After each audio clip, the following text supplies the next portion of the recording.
The fight against the Islamic State in Syria and Iraq put a number of pre-existing issues on hold in the Middle East. This was because the Islamic State was a common enemy. But the Islamic State is now all but defeated, so there is no common enemy anymore.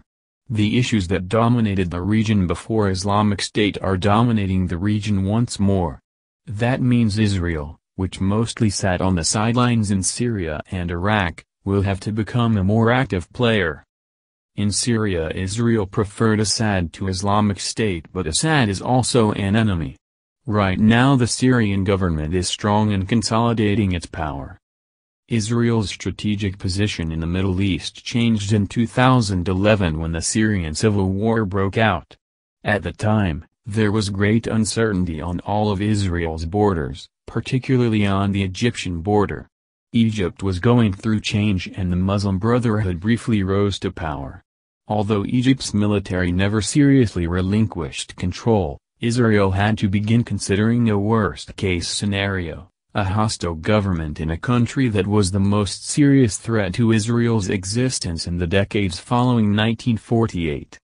A return to hostilities with Egypt would have been a serious threat. But Israel's biggest fear isn't invasion by one enemy, it has the military and advantageous geography to resist any single invader in the region. The country's nightmare scenario is a well-coordinated invasion by multiple powers. The civil war in Syria was good for Israel. But the Muslim Brotherhood did not last long. This turned out to be a boon for Israel, especially once Egypt's military replaced Muslim Brotherhood leader with the current president, Sisi. Syria was being torn apart, and the Assad regime was too busy fighting for survival to challenge Israel. Hezbollah, which viewed the Assad regime as an ally and which fought a war with Israel in 2006, was preoccupied in Syria.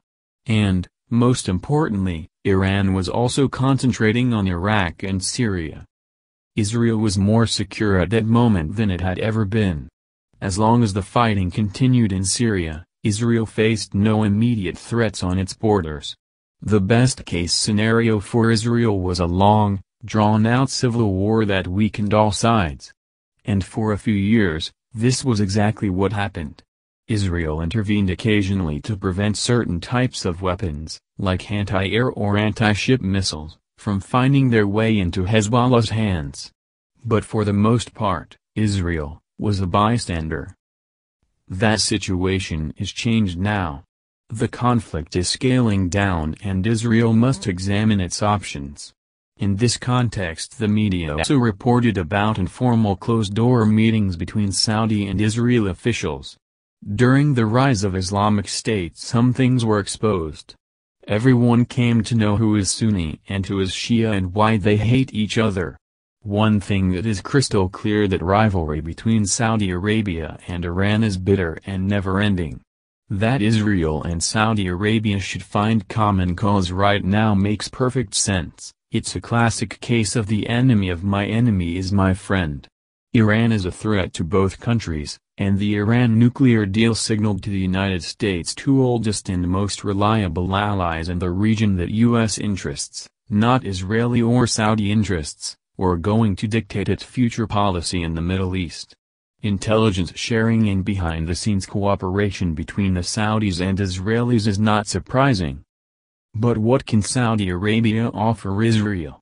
Much has been made of the possibility that Saudi Arabia may be willing to recognize Israel, make other Arab states to do the same, in exchange for an Israeli strike on Hezbollah in Lebanon.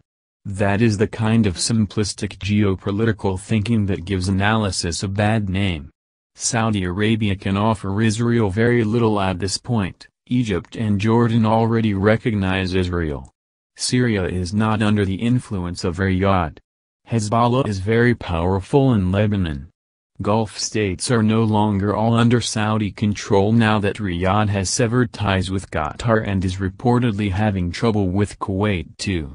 Israel will not risk its security for recognition from a few Gulf states.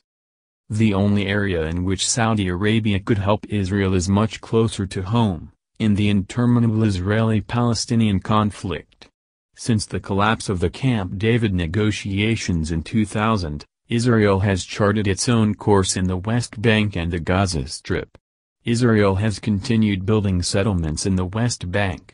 Israel has waged many wars against Hamas in the Gaza Strip.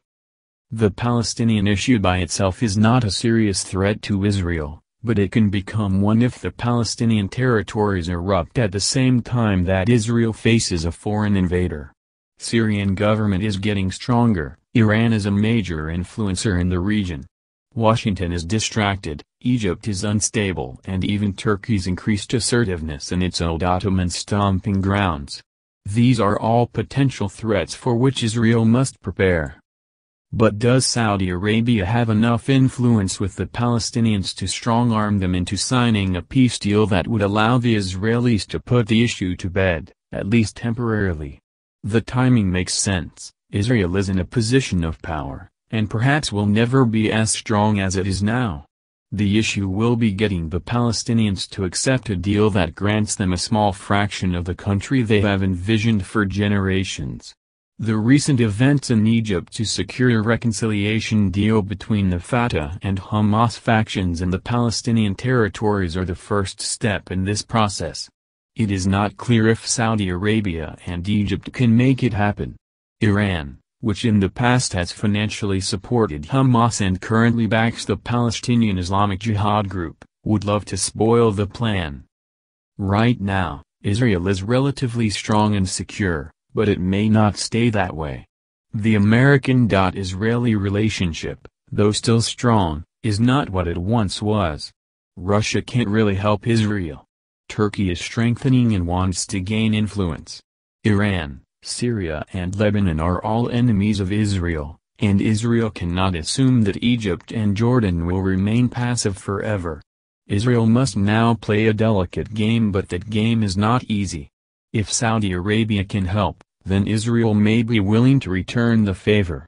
But no single relationship is going to fix all problems. Israel is strong now, but challenges are on the rise.